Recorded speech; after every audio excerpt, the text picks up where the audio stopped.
Hi there, good morning everyone, and welcome to this Ask the Experts Q&A with myself, Andrew Watson, and my colleague Alistair.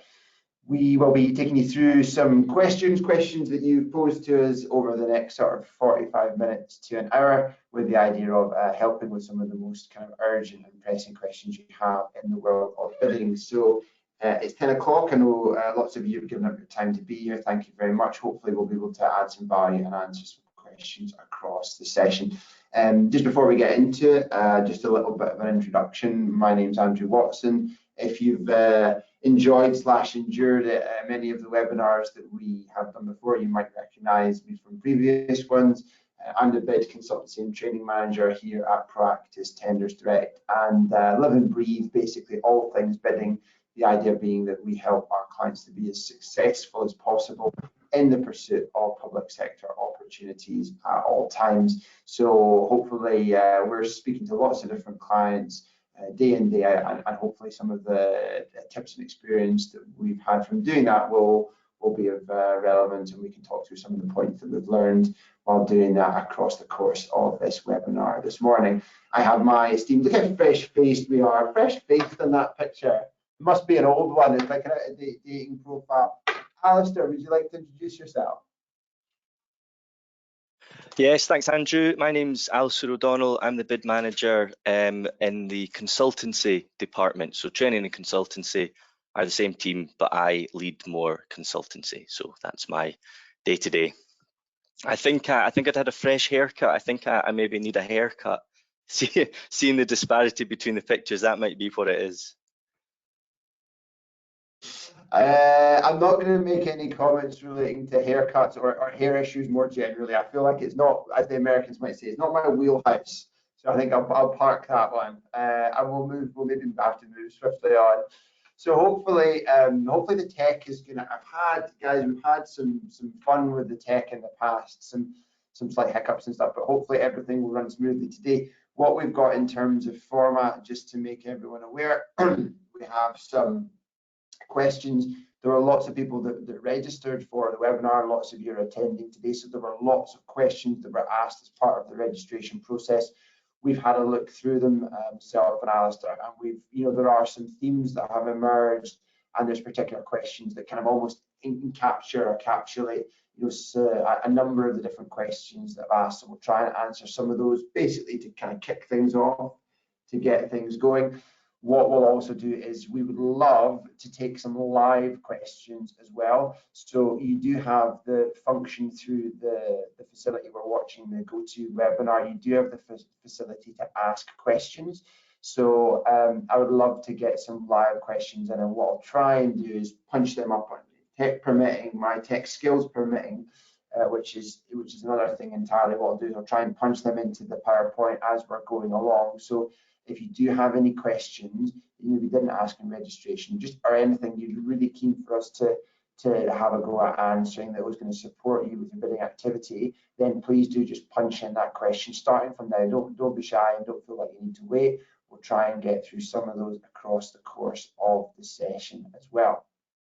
So that's probably the format, fairly relaxed. Let's look at some questions and see what kind of value we can provide across the course of the session.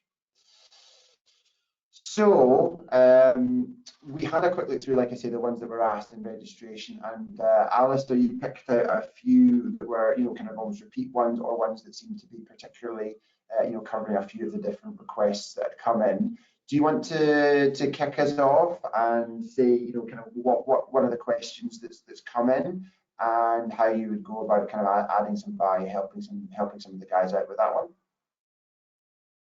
Yeah, thanks, Andrew. I will do. So the questions were of a high standard, I do have to say, and as with all these things with these webinars, the questions followed a bit of a theme as well. So this is all confidential. I'm not going to name anybody or name any companies, but I'll talk through the questions and we can see how they align. So I'd quite like to group 3 or 4 questions together and just try and answer them together, because they are continuations of a theme. So first question, I thought this was brilliant. How much information is too much? When does it become waffle? Which really astute question. It is very important. to know when you're turning people off. I am after some advice on structuring tender responses. And there was another one, I am new to tendering. Is there any advice you can provide or key areas I should focus on to ensure a solid tender response? Now, there was another question within this, just asking how we fit this within constrained word limits and character counts. So I'll deal with that as well. So I would like to take these questions together, as I've said. Firstly, with regards to when is it waffle, I would really like to commend the self-awareness here in asking this question.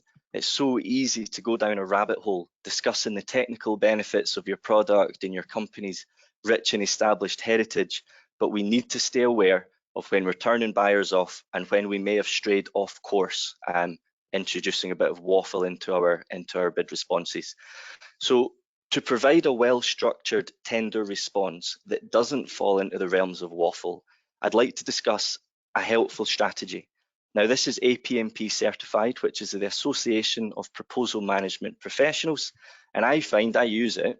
It just keeps me centered and it keeps me focused on providing relevant and value-adding information. If you adopt this approach, it also means you don't need to reinvent the wheel every time you write a bid, so it can be a very helpful structure to breed some consistency into your writing and allow you to understand better what information you should be including and where and how to find this. So after that waffle, the three-stage approach that I would recommend is as follows. Step one, make a statement of fact. Now I'm going to go into each of these and give you an analysis, but step one, make a statement of fact. We can deliver on your specification. Step two, introduce some project-specific or client-specific analysis. Okay. Step three, back it up with evidence. Make it believable, make it credible. So statement of fact, tell the buyer that you can deliver the project as required by them. Lean on the literature provided in the tender documentation, particularly if there's a specification document provided. Now, specification documents, they're your Bible, okay? They will provide a step-by-step, detailed methodology of the actions required on the contract. It may also contain information on key performance indicators, KPIs, which is how the buyer will measure success on the contract. So pretty vital. Now, step two, project-specific or client-specific analysis. After making your statement of fact, ask yourself internally, so what? Why have I said this? Now, this little check forces you into providing an analysis of the benefits of your approach. Now, a key area here is to make your analysis specific to the client and their opportunity, okay? Here, you can mirror the client's language, lean on key elements you know are important to them, and tie in what you're saying with particular contract KPIs, okay? So being specific is key in this regard.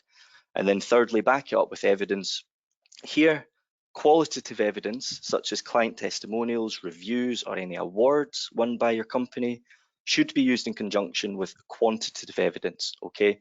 So this includes statistics, data, previous KPI adherence, particularly if the KPIs align. So if there's quality, if there's urgent response times, if there's continuity, if the KPIs align, beat the drum if you've previously successfully delivered. So in practice, I've done a little mock-up here. This is all made up, but it does give you a bit of a flavour of what this looks like in action. So in practice, Proactis can deliver comprehensive building condition surveys within the required time period of 3 working days. To do this, we retain 8 fully qualified building surveyors with access to a contingency resource of 3 identically qualified surveyors able to step in at short notice, i.e. 1 hour. Statement of fact, Proactis can deliver on your specification. Benefits to the client, so here I've taken Lincolnshire County Council, made it up. Benefits to Lincolnshire County Council of our approach is guaranteed continuity of service and guaranteed adherence of the required KPIs, being 3 days. So that's your client project specific analysis. Now, introducing evidence. On a previously delivered contract for Doncaster Council, Proactis delivered building condition surveys with a turnaround time of 2 days. We obtained 100% KPI compliance with this measure and received the following client testimonial for our efforts. Excuse me. We wouldn't hesitate to recommend Proactis or use them again in the future. Their professional, attentive, reactive service made the difference in us attaining our targets for our valued customers, and their collaborative and honest approach meant we quickly formed a trusting relationship, leaving them to get on with the job, knowing they would bring any issues to our attention. Top job, well done, what a fantastic team. That was Rodney Trotter, Head of Housing Services for Lincolnshire County Council. Okay, so that's made up, but it gives you a good flavour of the three-step approach. So here we see there is no waffle. We've been purposeful in every word used, and it all works together to build a credible picture of our company service offering. With further regard to the question on how to fit this all within 750 words, the example above is 183, so you could therefore feature 4 of these in your response. There was actually a question asked with regards 750 characters. Now, I assumed this meant words. However, if you do come up against 750 characters, it'll be a case of using lists, bullet points, short, sharp and punchy text, really with little to no introduction. If buyers have requested 750 characters, they're not interested in your company's heritage or history. They just want factual responses. Don't be afraid to respond to the question immediately. So a question, explain how you manage your supply chain partners. Don't say, we manage our supply chain partners by vetting them. Just say vetting, policy attached, and move on to the next bullet list. So don't be afraid to just get, short and sharp in your responses if you're up against constrained word limits. So I'll hand back over to Andrew. I do have a few more questions to go through, but I think we're going to bounce in between these. So over to you, Andrew. Thank you, Alistair. Yeah, we'll do a little bit of back and forth just to, apparently, technically when you're doing webinars, it's a good thing to do. So it keeps the different kind of cadence and tones of people's voices, makes it easier to keep interested, guys. So we'll try that and see if it works. I've got a frog in my throat, which isn't very helpful. We've had one really detailed question come in, and I have managed to punch it into one of the slides. So we'll do a couple more, and then I will look to how I can have a shot at that question as well, because it's quite an interesting one that might have some, at least get some people thinking for their own organisations as well, even though it's quite specific. So again, the function to do that is working, guys. I do encourage you to punch in the live questions as well, and we'll put them up on the screen and spend some time answering them as well. I can just answer something relatively quick, relatively short. There's a question that came in was, will all buyers in England publish tenders and contracts as prescribed by the Procurement Act, or is it optional? Now, I'm conscious that the audience for these webinars is generally quite mixed in terms of their individual experience within tendering, and also the sort of the maturity of the bid functions within the organisations that they work within. So just as a slight explainer, there is obviously procurement legislation that's being passed and being worked through just now that will have, supposedly from October, that will have implications for how public sector procurements work, and it will mean some significant, potentially significant changes to sort of how it works and the way in which it's done. The practical implications of what that looks like are still being fleshed out. So what that will mean for you in practical terms and what you're entering where as a supplier, it is still, the detail of that is still kind of being ironed out, but we expect something to, a bit more detail where we can then share that over the sort of next few months. And rest assured, we will be running, a full webinar where we're going to go over that in a bit more detail. When we have some more of the practical details, there's information in terms of what the legislation that's passed is supposed to result in, but the on the ground, how will this work in reality? What impact will it have in terms of where I'm uploading things, where I'm clicking the questions I'm going to be faced with, is still kind of being, some of that kind of actual granular level stuff is still being kind of worked out. So no one's really in a position yet to show you it'll mean this difference on this screen when you're applying to a tender. But as soon as we're close to that, what we'll do is we'll be penciling in a webinar so we can explain that in a little bit more detail. The question, I think, refers to, because it's talking about the Procurement Act, is referring to the coming legislation as well as the obligations on, or instead of the obligations on buyers just now. But just to capture this and make sure we're all clear, there are thresholds above which public sector bodies in England have to go through a formal procurement process. Now, there are exceptions to this where they won't do it, and again, we would get into the weeds talking about those exceptions. But broadly speaking, if there's going to be a spend for a central government body of over £12,000 total contract value, or a £30,000 total contract value for what's called a sub-central, which is anything that's not a central government function, total contract value spend, then they're obligated to go through a formal procurement route. So a local authority needs to buy a bunch of office furniture that's going to total, £100,000. Then they've got to go through a formal procurement route to assess who's going to be the supplier for that. So that's what applies just now, and again with some exceptions, that's what will continue to apply in the future. So whenever there's a very, as you can see, relatively low levels of total contract value, authorities are obligated to go through a formal procurement route. Dependent on the level of spend, it depends on whether or not some or all different regulations apply, and so on and so forth. But again, this is not the content of the webinar we're getting into. But at a very low level, they go through a formal procurement route, and after that, when they're going through that formal procurement route, they are obligated for those to be through a published tender. So there should be a notice that goes out to say they're looking to procure that, and it gives you the chance as a supplier to potentially, to evaluate that and to respond to it if it's an opportunity you wish to pursue.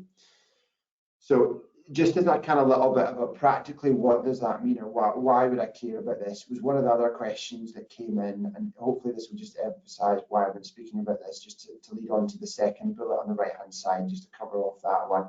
As a kitchen manufacturer, but that could be someone from a lot of different industries. As a kitchen manufacturer, pre-qualified and fully registered, why are we made to tender for supplying kitchens? Now, again, I'm talking about within the sphere of the public sector. So because of this legislation, because of the regulations that exist, which are around about ensuring that suppliers have a fair opportunity to bid for things, so it's not sort of inbuilt any favoritism, and to try and arrive at the best value for taxpayer spend, which fundamentally is what public sector bodies are doing. They are spending ours, the taxpayers' money. So to ensure that that money is being spent as value generating as possible, they will generally, if it's above the levels that I talked about, have to go through a formal procurement process where they can then properly, fairly, transparently evaluate the offers from suppliers, both in terms of what they're planning and doing to meet the requirements, and also in terms of their pricing, so that they can arrive at a quote-unquote best value supplier to deliver the services, the goods or services that they need. And that is why, certainly within the public sector, even if you're pre-qualified and fully registered, as the question is in this one, as the supplier is in this question, you have to go through this process to ensure that the best supplier is chosen to do the work to represent best value for taxpayers. So that's, in a broad brushstroke, kind of what that's kind of all about and why that exists. Okay, so that's a little bit more granular. Well, how does this impact me? But anything that's in the public sector that's procurement above a very low level, you are going to see, there should be notices that are published, and you should be able to then find and evaluate those opportunities and determine if you as a supplier are looking to pursue those opportunities, if you meet criteria, etc., etc.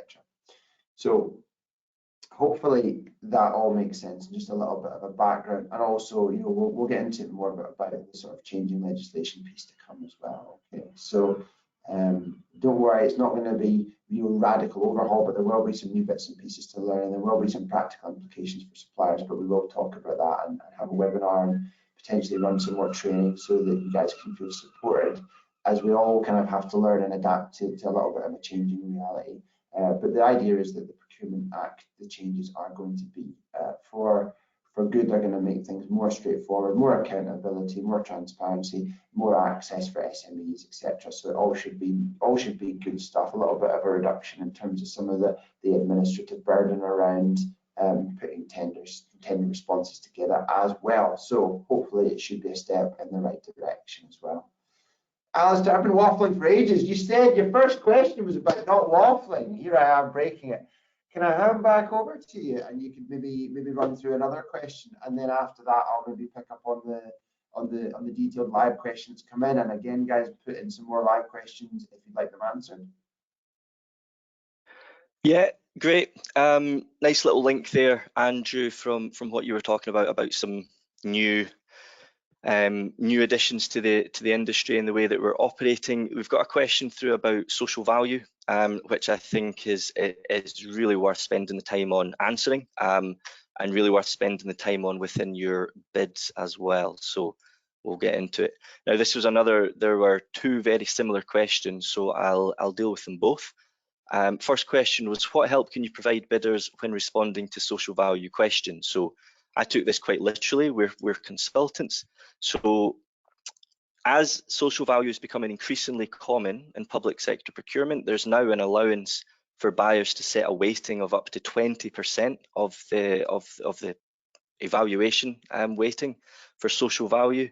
This becomes a really good place to pick up some extra, I think, quite cheap marks.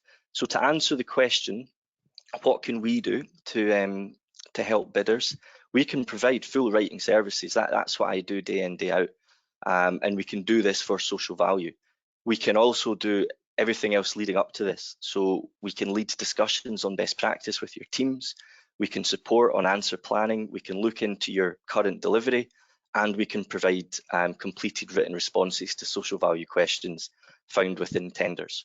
All we need, or all I would need to lead this, would be an interview or a sit down with somebody in your team, preferably a subject matter expert, but certainly somebody with the authority to make financial or operational pledges. Now, for social value, there tends to be, or there are, actual pledges made. So I can't commit things on your behalf. So all I would need is somebody with authority to lead that.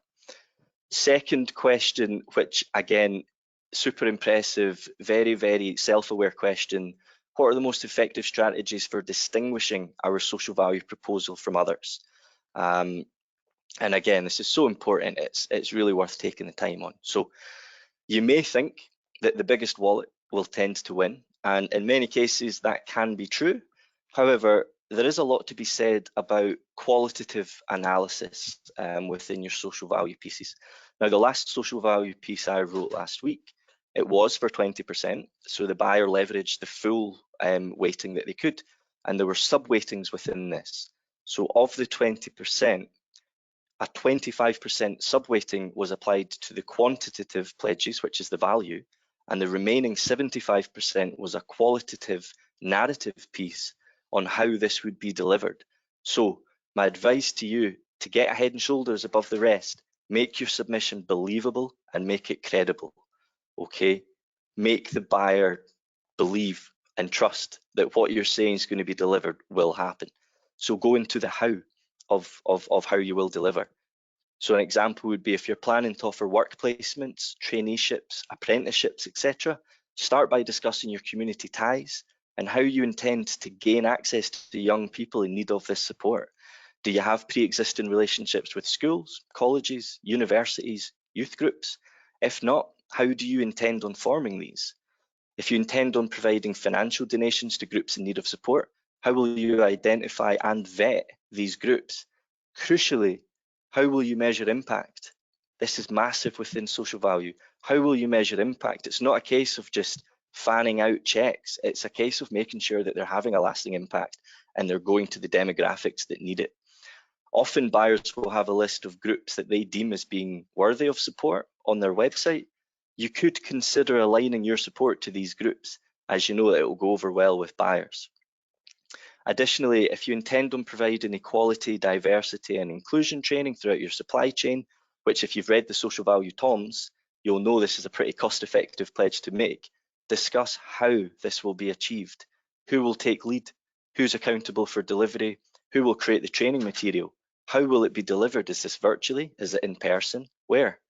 Again, how will you measure impact? Now, my suggestion would be through the use of client satisfaction surveys with results analysed and used to lead continual improvement, but that's just my opinion. To conclude, you'll distinguish your bid by demonstrating to buyers that what you're pledging is more than just words on a bit of paper, that it will actually be delivered, it will be impactful, and it will be measured to ensure continual improvement and to ensure people's needs are actually being met. Now, again, as with bid writing, specificity is key. Carry out a discovery phase to your research on an area. Does Glasgow have low educational attainment and maybe traineeships would be impactful? Or does Newcastle have an antisocial behaviour problem where maybe investment into youth services would be impactful? Try and remember that what would work in Glasgow might not be appropriate in Newcastle. So figure this out. Figure this out for yourself. Do some research. Peel the layers back of the socio-economic issues in a community and try and solve them. Figure this out and provide meaningful, considered benefits to the community as a whole. Now, on the last webinar, I discussed the burning need for the Scottish Government to be different to Westminster in every possible way. Now, it doesn't need to be like this, but it is. However, there is one genuine area where I think the Scottish Government have got it right, and it's in their language. So in Scotland, social value can often be referred to as community benefits or community wealth building. And it's this latter phrase, community wealth building, that I think is the right one to keep in mind when considering your social value deliverables. They can't be notional one-size-fits-all pledges used solely to win a bid.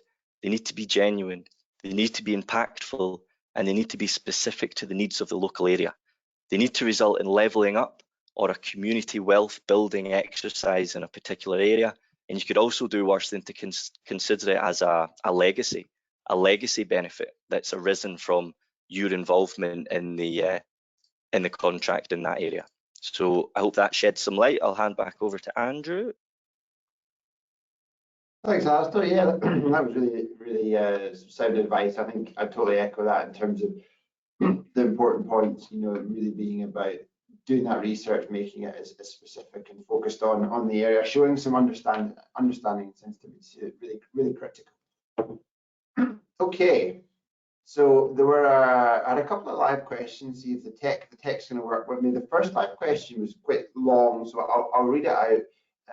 Just not sure of the sizing and stuff if it's okay for everyone, and then I'll just have a little bit of offer a little bit of insight around it, and then Alistair, if you've got anything to add while I'm doing it, I know you've not seen it up until now. So, as an innovative company, we need to be able to tell a story, sell a life cycle rather than answering pricing questions.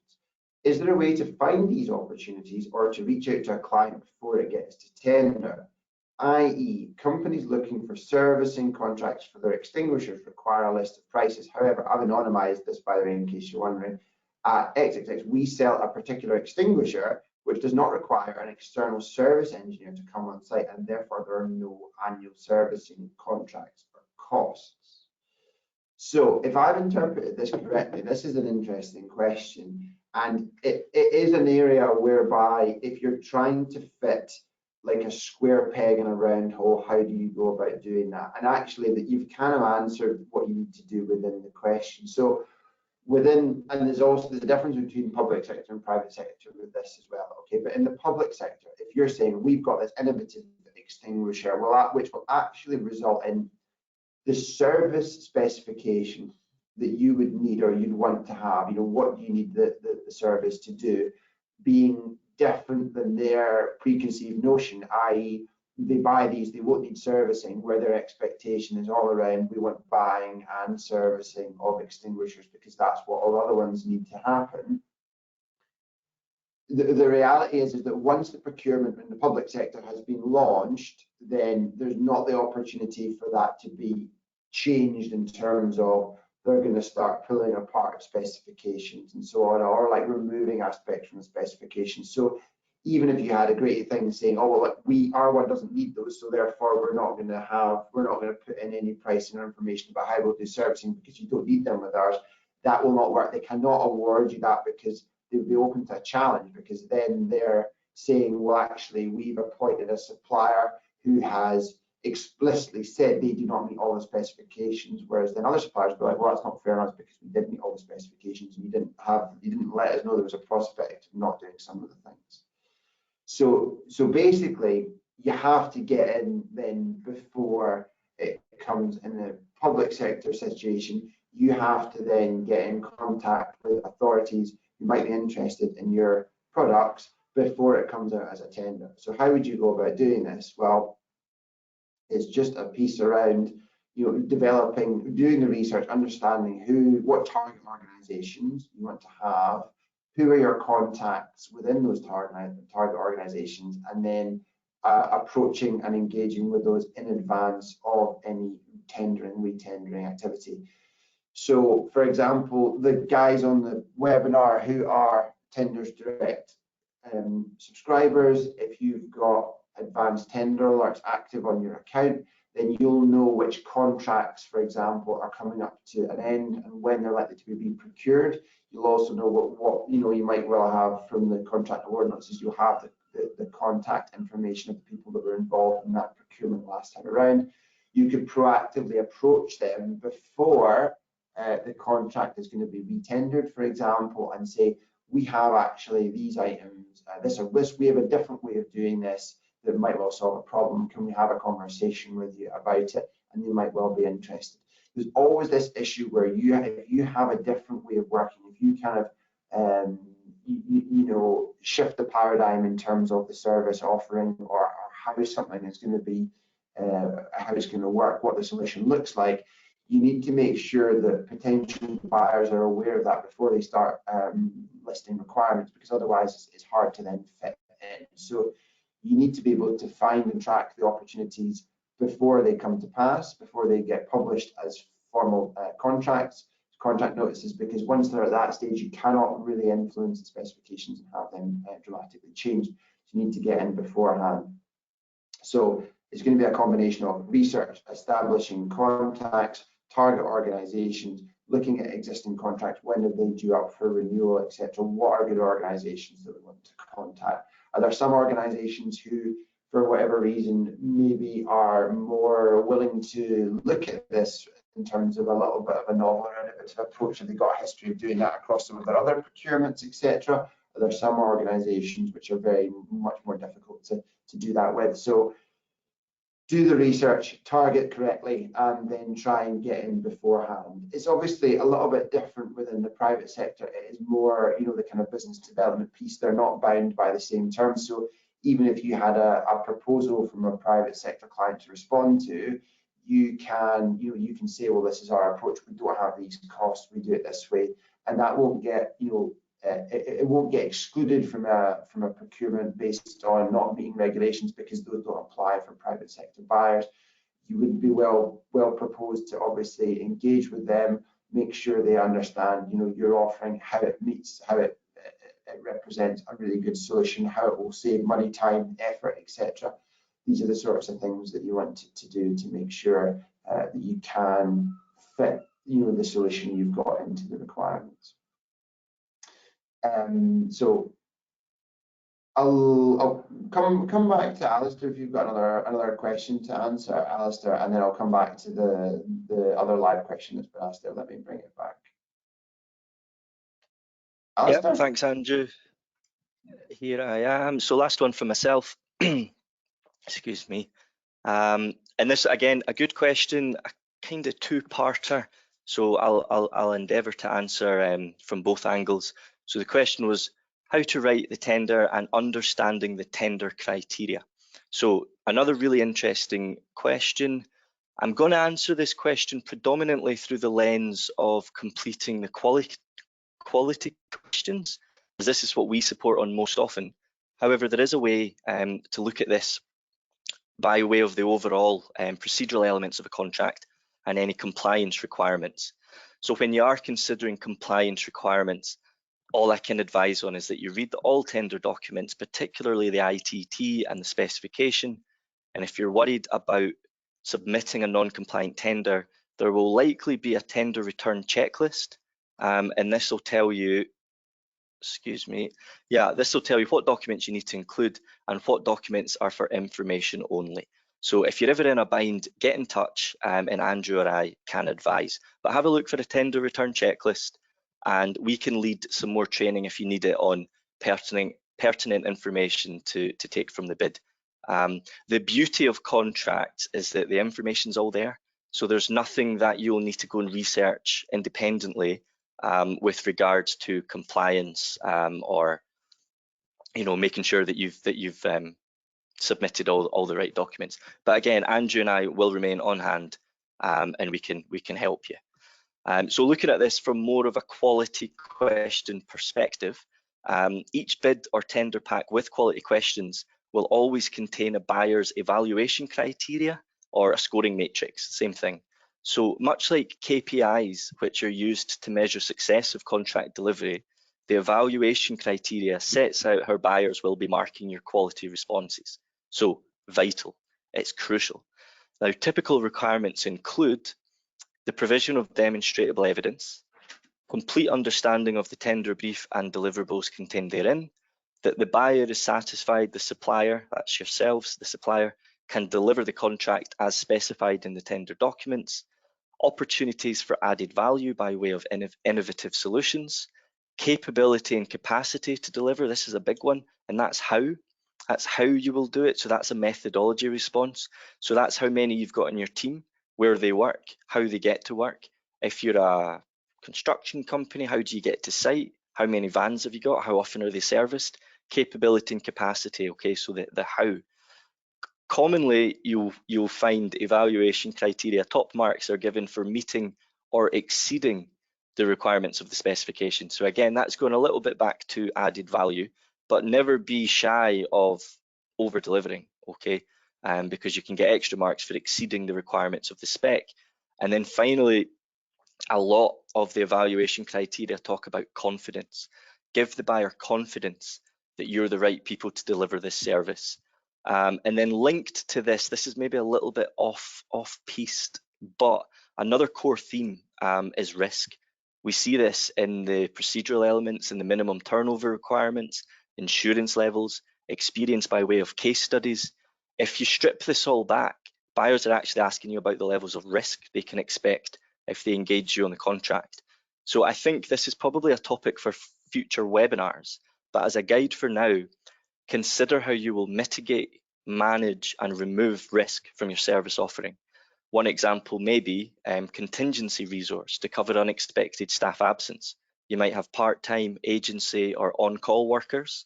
Another might be a robust business continuity and disaster recovery plan, fire, flood, IT hack. I recently learned that you could store backup servers on a different operating system to your main servers in case there's a malicious attack on your operating system. So all examples, perhaps not for today, but risk is a key theme, and you could do worse than to write your bids based on the management of risk. Moving back to the evaluation criteria, it is important to mention that these will and do change for each tender. So stay aware of these changes as they will materially alter the structure and the content of your completed quality responses, even if you're responding to a similar question or an identically worded question. If the evaluation criteria yesterday was looking for demonstrable evidence and today we're looking for capability and capacity, your answer is going to change, okay?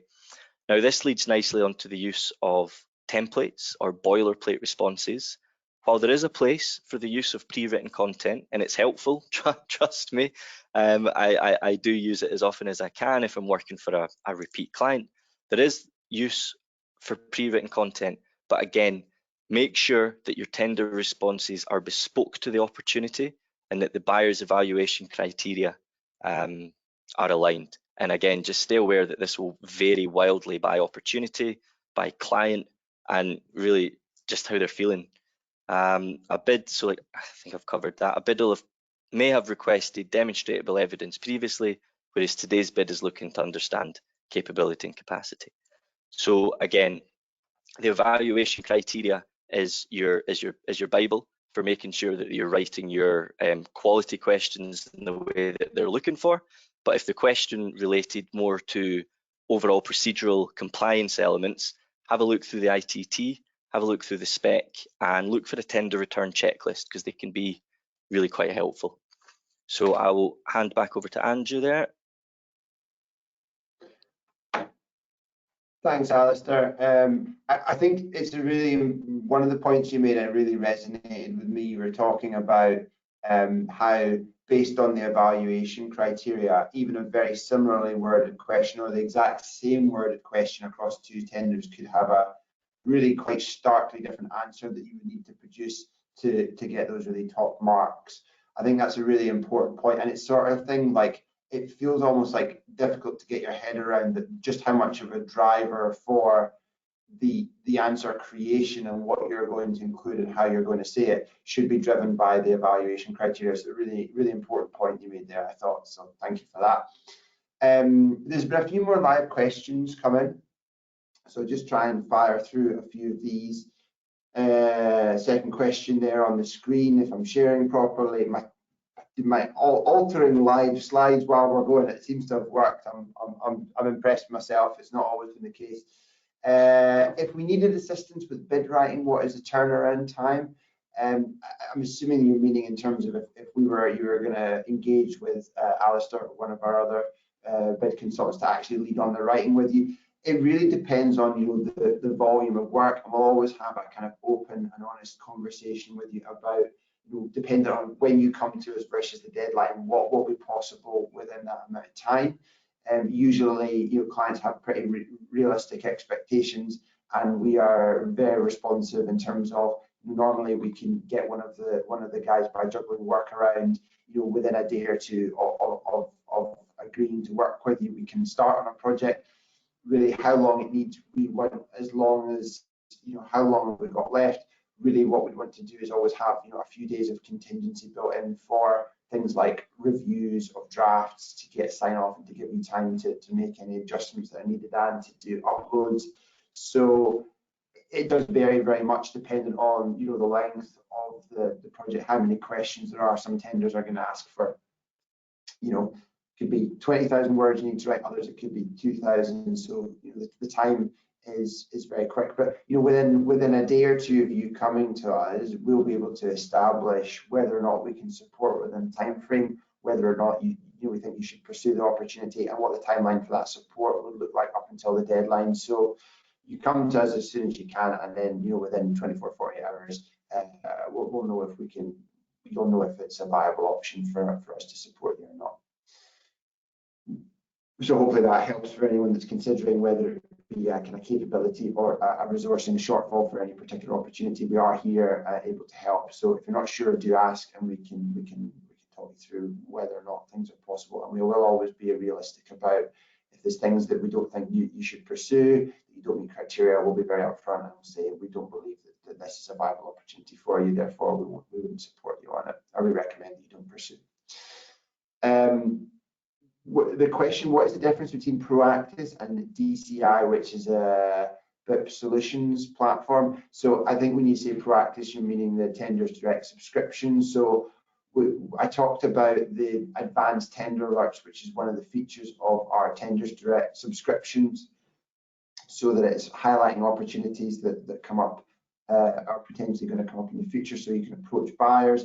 The platform tenders direct is about basically categorizing and aggregating all of the public sector opportunities that are above the threshold I talked about before, so that you're then getting these directly pushed towards you, so you don't have to go and look across other portals. DCI is BIP's solution for that, specifically around the defence contracts. So it's essentially like a similar type of product, but I think the DCI one is specifically for defence, but it's that kind of aggregation and pre-warning, etc., around about opportunities. Obviously, I'm going to say that the categorization, functionality, and price point of ours is market leading. If anyone is considering about what platform they want to have to categorize and capture all of the public sector opportunities for them as easily and as quickly as possible, then I'll put links at the end of the slide deck, but basically you can either get a demo with one of our guys, they can talk you through all the opportunities that the system finds and how it works, And there's also the option to sign up for a trial as well, and you can get full site access for 7 days completely free of charge and free of obligation. So we can do that as well.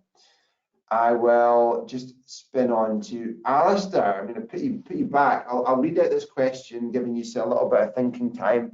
So one of the guys on the call has just asked for a little bit more detail around one of the questions that they asked in registration. So I'll read out this question, give you a little bit of thinking time for you to fire up the cogs and see if there's anything else you want to add to this. So the question, just to read it out by Alistair, a little bit of thinking time. Morning, please may I refer back to the first question that Alistair spoke about, how to answer questions when there is a very restricted word count. I've recently come across several expressions of interest that insist on 750 characters, which we weren't sure about, including spaces. You mentioned you were able to bullet point lists, but you also suggested referring to external documents. I think you said, for example, vetting, see attached policy. Is referencing external documents okay? Would vetting and no further explanation be acceptable? Sometimes the questions are extremely broad and 750 characters seems highly restrictive, although it does make answering them much quicker. Alistair, that was quite a very detailed question, so hopefully that's given you enough time and you're still with us. So any thoughts? Yeah, just that this is what we're up against in the industry. You're not the only person experiencing this, and it is a really, really common pitfall, I suppose, of some buyers. To your point, external documents, that's going to be on a project specific basis. So the ITT or the wider tender pack will contain information on whether or not external documents are permissible. I would suggest leaning towards them being permissible if you're getting such a restricted character count. However, you do need to research that yourself within the tender documents and check if you could upload. If there's any ambiguity or if there's no mention of it, there is a Q&A function, or there should be a Q&A function for any portal upload, which gives you direct access to the buyer, to the client. So I would recommend using that. When I worked in-house, I used to work for construction companies, energy services, renewable companies. Typically, the first thing we would do is when we got the bid in, is we would get on the Q&A and we would ask for an extension. Now, they may not entertain it, but you're asking at least. I've also queried certainly insurance requirements. There's a big move in the industry, certainly in construction, looking for insurance policies to cover each and every instance. So covered up to £10 million each and every instance. That's just crazy. So what I would do is typically say, our policy covers in the aggregate. Would you be prepared to accept this? 9 times out of 10 they are. So while public sector procurement, as opposed to private, is very prescriptive, it's very rules-based, it's very transparent and fair, don't feel boxed in with these requirements. You can always ask the client. Now, they can always say no, but you can always ask the client and say, look, we're an established company, we've got all this experience, we've got all these products, we've got a lot to say. Would you consider extending or expanding the character count to give us a fair opportunity to give an accurate reflection of our company? Now, again, they might say no, but just do yourself the service of asking. I make use of the Q&A function regularly. One point would be just to let you know that the questions will be made public. They're anonymized. But in the interests of fairness, transparency, and these prescriptive rules we're talking about, all the buyers need to be able to see the questions and the answers. So just bear that in mind. But don't be shy. Don't be shy. The buyers come to market. They're asking you to provide bids on your own time. They don't pay you for compiling these bids. So make sure it fits. Make sure it suits. And if you feel like you need or want more time or space or character allowance, just ask. Just ask. Again, they might say no, but do yourself the favour of asking. And then again, just to summarise, with regards to the use of external policy documents, that's going to be on a contract by contract basis. However, in my experience, more often than not, they are permissible and they are quite helpful. So just bear that in mind as well. Thanks, Alistair. Good extra value there. Thank you. I think we can do this. One extra question, maybe everyone amongst us saw that there was. I was sort of typing, getting the extra question up as you were answering that, so hopefully it wasn't too distracting. But a fifth question, and there was a question on the first slide that I hadn't gotten into, which was around benchmarking. So the person here has asked, this question may relate to the benchmarking question. Without exception, on every tender I've seen, one of the respondents will ask the question, is there an incumbent supplier? Are there ways to spot where a preferred supplier has already been identified and the publishing of the tender is just a box ticking exercise, i.e. the tenderer has already made up their mind? Thanks. There's quite a lot, it's actually quite a lot to unpack relating to this question.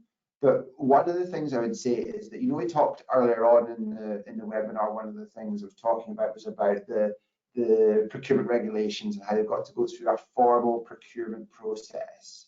So I want to disentangle a couple of the different parts of this question. They go through a formal procurement process, which is about transparency, it's about fairness, it's about giving suppliers fair opportunity to bid for the opportunities, and it's about making sure that the value derived from the procurement is as high as possible because they're spending taxpayers' money. Now, that runs contrary and in contrast to the idea of ever having box ticking exercises.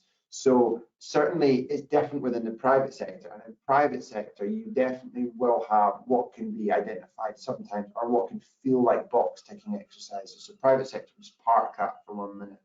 In the public sector, you shouldn't ever have a box ticking exercise. It should be a fair process that's given due attention, fair evaluation of all the responses to establish who is the best supplier to meet the criteria to provide best value for money for taxpayers' hard-earned pounds that are being spent. So that's one part of it. It's not to say that there are never going to be, either consciously or subconsciously, people that are involved in an evaluation that have a preferred supplier, that have someone in their mind that they think is most likely to be awarded or has the best solution. But the process with multiple evaluators, with it being set against a fixed criteria, is to try and minimize the subjectivity of the award, so it can be more reasonably seen to be a fair process, and it will stand up to any kind of scrutiny about how that's been awarded. Now, like I say, there are going to be occasions where subconsciously or otherwise there might be some bias. So we've got that as one aspect of this. What I also want to mention here is we're talking about incumbent suppliers. So, there's obviously a lot of the time I agree with the question. There is an incumbent supplier. A lot of time people will ask that question to establish that. Without asking their question, sometimes you can establish that by looking and saying, can I find the original contract notice for if this has been tendered for before? Can I find the notice from this authority for this service? Can I find a contract award notice from the last time it was tendered, to understand how long it's been running for, who the incumbent is, etc., etc. But it's also not an issue to ask the question through the clarification mechanism within the opportunity. But we need to disentangle, it's a box ticking exercise, they've already made up their mind, through away from there's an incumbent supplier, and also not necessarily associate that those two are the same thing, that the incumbent supplier will by sort of definition or by default become the preferred supplier. What you have as a preferred supplier is an informational advantage over the other bidders, right? What do I mean by that? Well, you've been the one delivering the contract for X amount of time. It's reasonable to assume, unless you're just completely, disinterested in what you're doing, that you're going to understand what is going well within your delivery, what is going poorly within your contract delivery, what things the buyer may have said to you at any point they'd like to carry on with, what things they would like to improve, what things they'd like to change or stop or adjust for the next time out.